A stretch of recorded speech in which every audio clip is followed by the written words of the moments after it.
Shalom, bien-aimés dans le Seigneur, nous sommes dans la joie de nous retrouver ce mardi 21 mars 2023 pour une nouvelle méditation biblique et nous vous saluons au nom de notre Seigneur et Sauveur Jésus-Christ.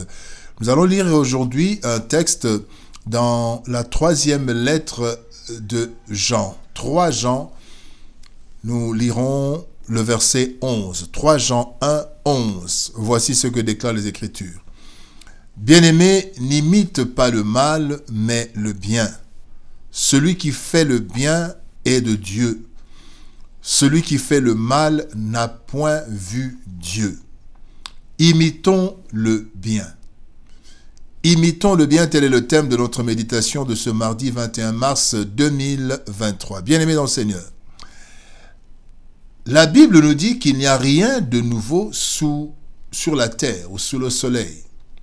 Ecclésiaste chapitre 1er, verset 9. En fait, nous faisons sciemment ou non des choses que d'autres ont déjà fait avant nous d'une manière ou d'une autre. Et dans ce que nous faisons, il y a une bonne partie d'imitation. Nous imitons les parents, les aînés, les frères, les amis et d'autres personnes dans les différents domaines de la vie. La Bible nous encourage, dans le texte de ce jour, à imiter. Cependant, elle nous oriente par rapport à cette imitation. Nous devons imiter le bien. Nous voyons plusieurs personnes dont nous pouvons imiter les gestes, des comportements. Cependant, nous devons imiter le bien et non le mal, car le bien vient de Dieu et le mal n'est point de Dieu. Nous allons voir 3 éléments ou 3 leçons que nous pouvons tirer de notre texte de ce jour. D'abord, l'imitation, premier point, l'imitation est naturelle.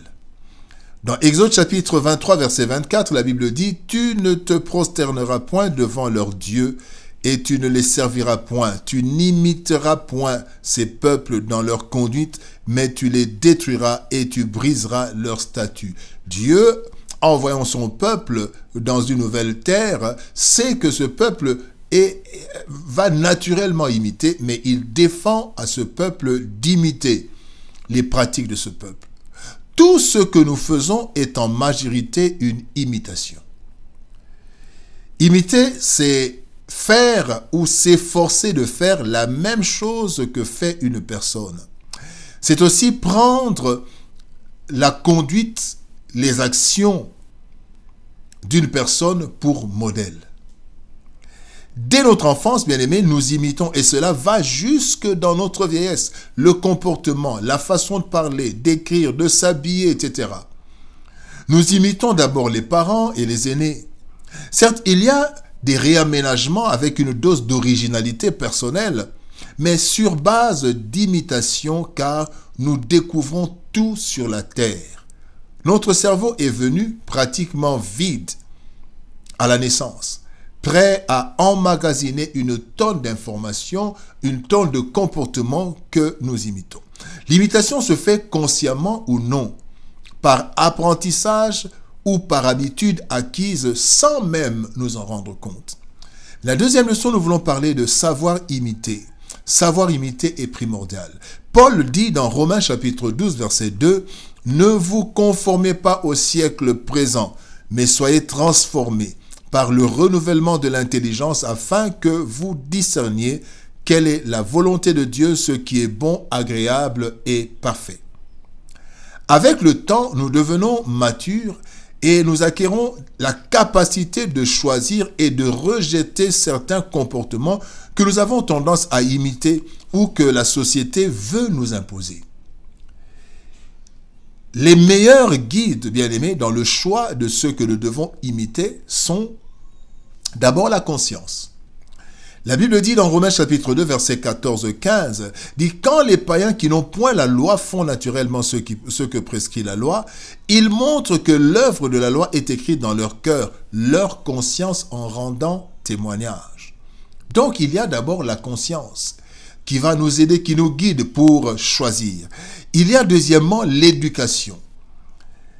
Il est écrit « Instruis l'enfant selon la voie qu'il doit suivre, et quand il sera vieux, il ne s'en détournera pas. » Proverbe 22, verset 6.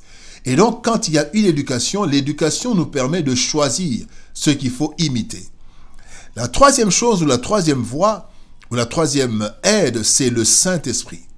Évidemment, qui est le premier soutien pour les chrétiens. Le Saint-Esprit, la Bible dit dans Jean chapitre 16, verset 13, « Quand le Consolateur sera venu, l'Esprit de vérité, il vous conduira dans toute la vérité. » Et enfin, le quatrième soutien ou le quatrième guide pour imiter, c'est la parole de Dieu.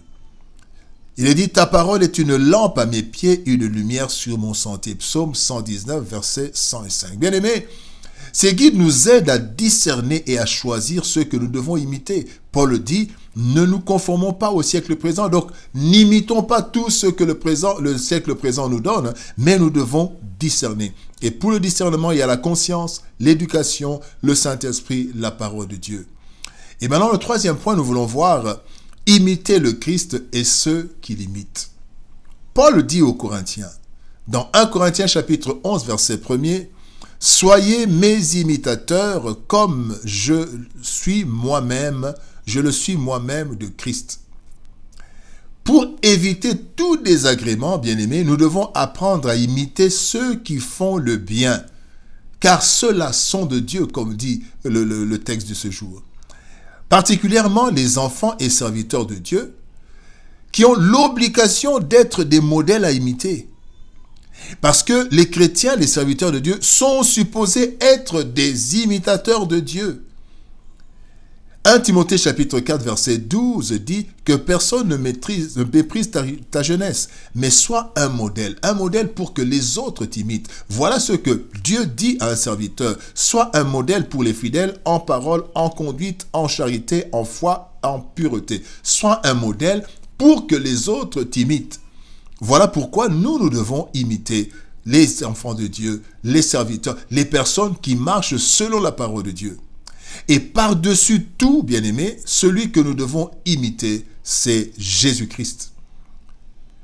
Jésus-Christ, car il ne faisait que du bien. La Bible nous dit dans Actes chapitre 10, verset 38, « Jésus de Nazareth allait de lieu en lieu faisant le bien, car Dieu était avec lui. » En imitant Jésus, bien-aimés, nous ne ferons que le bien. Et pour cela, nous devons méditer la parole du Seigneur pour connaître le Christ, comment il s'est comporté sur la terre, du moins ce qu'on nous a rapporté dans la Bible.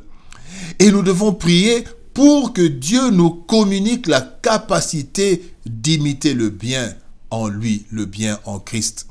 Bien-aimés, nous devons imiter le bien. Selon Jean chapitre 1er, 3 Jean chapitre 1er verset 11. Naturellement ou non, bien-aimés, nous imitons plusieurs choses des personnes avec lesquelles nous vivons. Cela est normal et naturel, et même à encourager.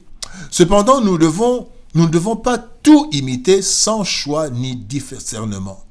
En effet, dans tout ce que les autres font, il y a de bonnes et de mauvaises choses. Nous devons donc être prudents et n'imiter que le bien, car, bien-aimés, le bien vient de Dieu. Et au-dessus de tout, nous sommes appelés à imiter le Christ, le modèle parfait, mais aussi ceux qui l'imitent.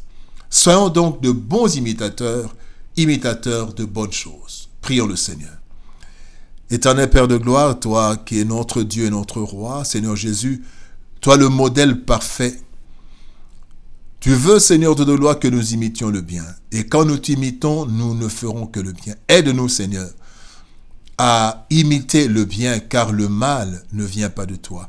Donne-nous la capacité, Seigneur, au Dieu de gloire, d'imiter le bien, afin que, Seigneur, au Dieu de gloire, nous soyons conformes à ta parole et que nous puissions être bénis et que le monde autour de nous soit béni.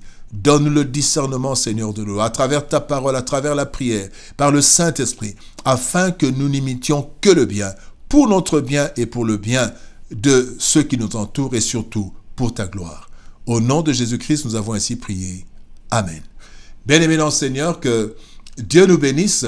Shalom, au revoir, et nous nous retrouvons par la grâce de Dieu demain.